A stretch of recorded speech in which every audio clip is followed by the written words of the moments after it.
Hi, my name is Alexis, and I'm going to be talking about the parts of the heart and explaining blood flow. So, this is the heart that I drew. The heart has 4 chambers. It has the left atrium, the right atrium, the left ventricle, and the right ventricle. And then the septum is what divides the right and left side of the heart. So first off, deoxygenated blood will be in blue. The deoxygenated blood coming from the inner vena cava, which is down here. It's coming from the lower half of the body, below the thoracic cavity, the neck, and the legs. The superior vena cava, the blood is coming from the neck, the arms, and the head. And the blood from the superior vena cava is coming into the right atrium, and the heart atria contracts and sends the blood through the tricuspid valve, and it peaks. So it's right here. This is the tricuspid valve. And then this sends it to the right ventricle. Once blood enters the right ventricle, another contraction will happen in the ventricle. This will send the blood through the pulmonary valve as a semi-lunar valve, and I believe that's this part. And then this will go out the pulmonary artery to the lungs on the right side of the, to the right and left sides. The blood goes through the trunk of the lungs, so then this is the trunk of the lungs. Oh, so this would be the tricuspid, no, that would be pulmonary valve.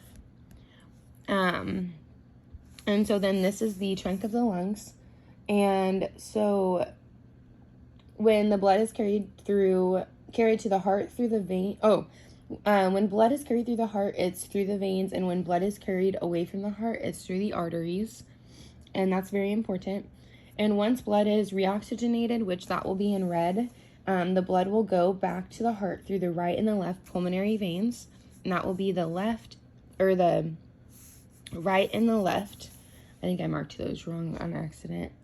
And then the blood from the right pulmonary veins travels around the heart to re-enter, which you'll see it traveling around.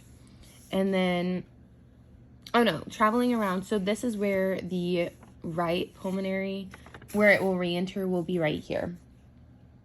And then the reoxygenated blood in the left pulmonary artery will travel through the bicuspid valve.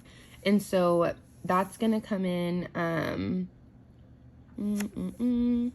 think over here.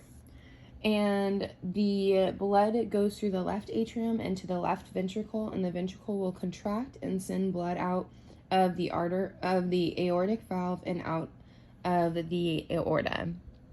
So here's the aorta. And then the aorta has branches, which are aortic, which is the aortic arch, the arena aorta, and down back to the bottom half of the body. That you have the descending aorta, and it goes to the abdominal aorta, and off of the aortic arch, it goes to the neck, the head's right and left arm. So this would be the aortic arch, and then that explains it. So it would start here, go here, come down here, up here, go around, or go up here and out the left and the right pulmonary arteries, and then it will re-enter through our left and right pulmonary veins, and then that's going to be right here and right here. It'll come down and up and out the artery, and then every time that your heart contracts or takes a beat, this starts over. So thank you for listening.